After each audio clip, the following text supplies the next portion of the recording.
that was formed like in the 1700s, something like that, 1600s. This dude named Adam Weishaupt. He started this group of people, like powerful, rich people that basically shape popular opinion and the way, the world is gonna move forward. That had been an ally more than an enemy, you know what I mean? But can I keep it real with you and say, what was it P poking at him? P was poking at him. I felt like P was poking at him. He was poking at him.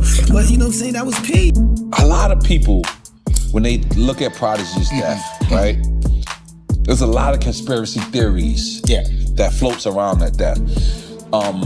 People actually say that it was an eggshell. And mysteriously choked on an egg. Maybe the first person in human history to have choked on an egg in some capacity after speaking out about the Illuminati. N.O.R.E and Havoc just sat down and cracked open a topic people still ain't fully wrapped their heads around. Prodigy's mysterious death and the secrets he was trying to spill. Before he passed, Prodigy wasn't holding back. He was openly calling out secret societies, exposing shady systems and pointing fingers at how hip-hop was being twisted for hidden agendas.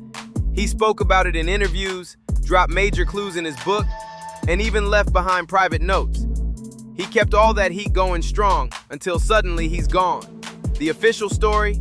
They say he choked on an egg while in the hospital. But come on, really? Something about that just doesn't sit right. Especially when you find out that Prodigy was in the middle of working on a full-blown musical about the Illuminati right before he died. And get this, he was keeping a diary, jotting down serious stuff and even naming names. Dude had plans. Now, fast forward to this latest convo between N.O.R.E and Havoc. People are noticing more in what they don't say than what they actually do. You can feel the tension. It's like both of them are tiptoeing around certain subjects, scared to even bring some things up on camera. Their body language alone screams that they know way more than they're letting on. So what exactly was Prodigy exposing? What was in that final diary entry? And who, or what, has N.O.R.E and Havoc acting all tight-lipped? Let's get into it. It means like the illuminated ones. Light is like information. You know what I mean? Like, oh, you see the light now. I found out the origin of the information. A clip from Havoc's old Drink Champs interview just popped back up, and it's got people buzzing all over again. N.O.R.E brought up those lingering rumors about Prodigy's death and straight up asked Havoc how he felt about people saying Prodigy didn't really choke on an egg, and that maybe something shady went down. But you could tell N.O.R.E was walking on eggshells. His voice was shaky, and he chose his words very carefully. Then Havoc's response, even weirder. Instead of answering, he kind of swerved the topic altogether. And when N.O.R.E mentioned the Illuminati, Havoc suddenly started playing dumb like he didn't know what was being talked about. Real suspicious behavior. Prodigy's death, right? A lot of conspiracy theories that floats around that death. Actually say that it was an eggshell.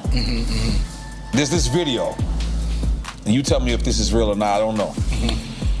A Prodigy and like Illuminati, a guy running up on the Illuminati and saying, "You better not put out this video." Somebody was ran up on him. Yeah, and he had the people had a mask on. Did you ever see this video? Nah, it was a real video. It was I don't know if it's a real video. Up on him? Yeah, they ran up on. Havoc eventually told N.O.R.E he's 50-50 when it comes to all the talk and theories surrounding Prodigy's death. But right after that, he shut it down, saying the whole topic should stay behind closed doors and wasn't something to be talked about publicly. He straight up refused to go any deeper. Like he didn't even want to touch the subject on camera. Foxy or Kim? Wouldn't say Kim, just Dolo, just like that. I worked with Foxy before, you know what I'm saying? And You work with Kim too? And you got bigger joints with Kim. Talk about it. Yeah, Kim. You see what's a good question? This has got me in trouble before. I'm going to be clear. You mean rapping-wise? I don't Anything, whatever your criteria is. Whatever your criteria is, sir. I'm just gonna say Kim. Oh, you saying Kim? No, I'm gonna say both.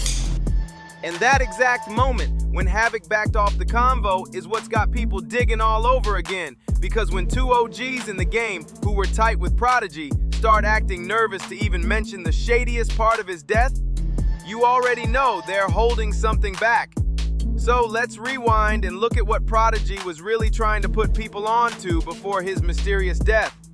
He wasn't just tossing around wild theories, He was one of the first in hip-hop to seriously put the Illuminati on people's radar.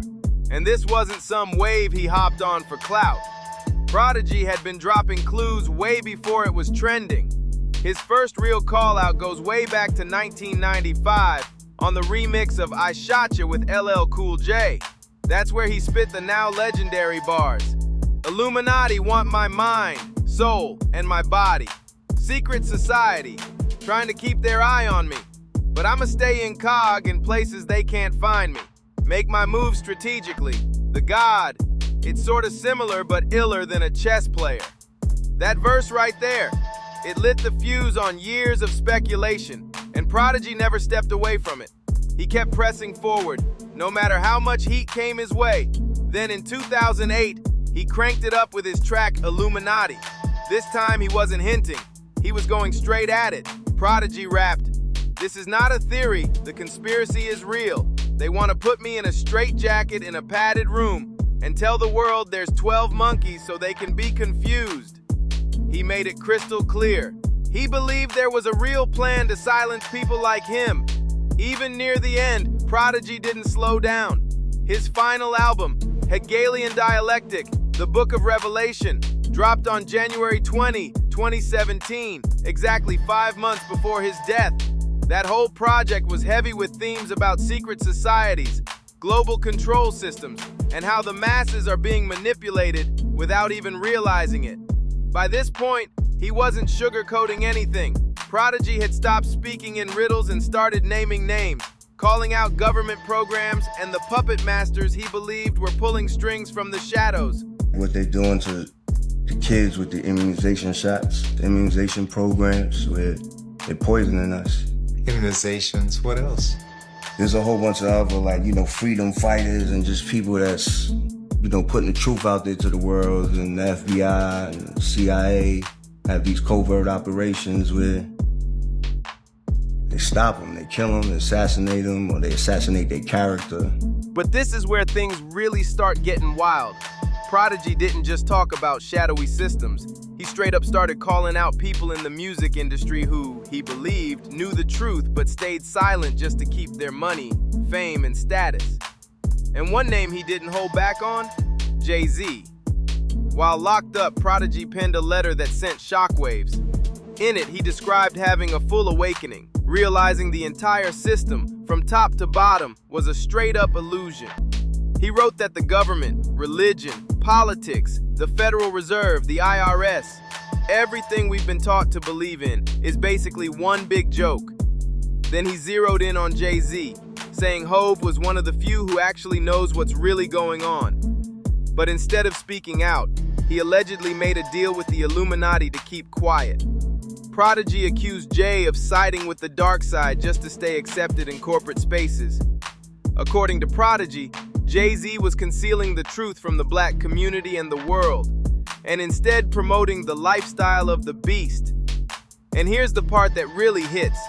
Prodigy vowed he would never stop going after Jay-Z, the Illuminati, and what he called every evil that exists, even saying, "Until my lights are put out." He added, "I fear nothing and no one. I'm fearless because the truth has set me free from the Illuminati's mental enslavement. I've been empowered by God and the universe." So with all of that in mind, it's no surprise people started questioning whether Prodigy's death was really just some freak accident or something way darker.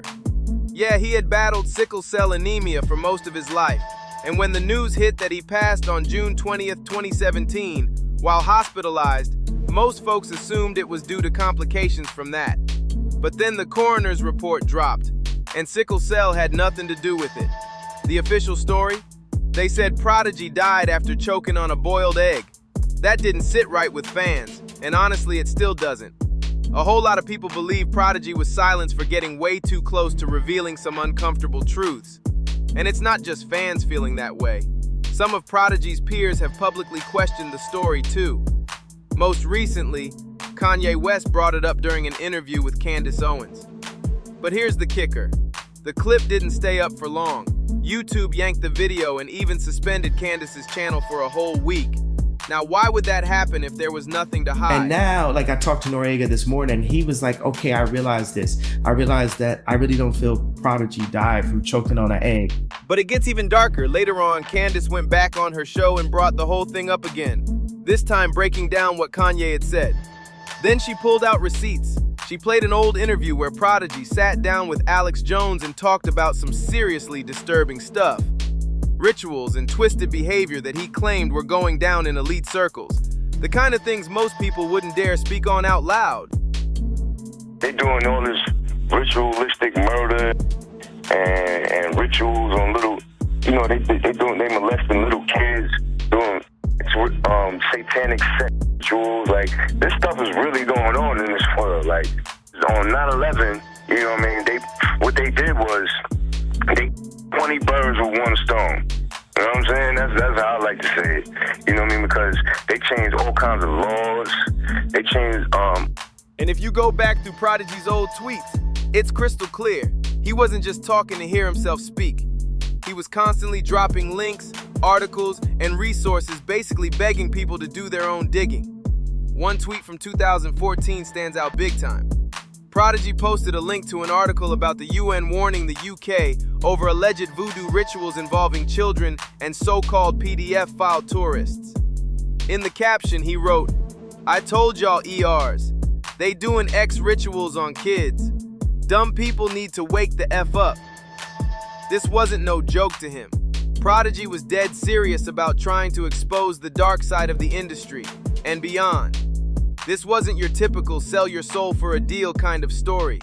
He was going way deeper, talking about elite rituals, global mind games, and how the people pulling the strings were using fear, manipulation, and psychological tactics to keep the world in check. He believed it was way bigger than music. To him, this was about global power and a hidden war for control. And the scariest part, he was trying to shine a light on all of it until the day he was gone. Now I want to hear from you. Do you think Prodigy was silenced because he knew too much? Was his death really connected to those Illuminati claims? And what's your take on N.O.R.E. and Havoc? Are they holding back more than they're saying? Drop your thoughts in the comments. Don't forget to like, subscribe, and share this video, and I'll catch you on the next one.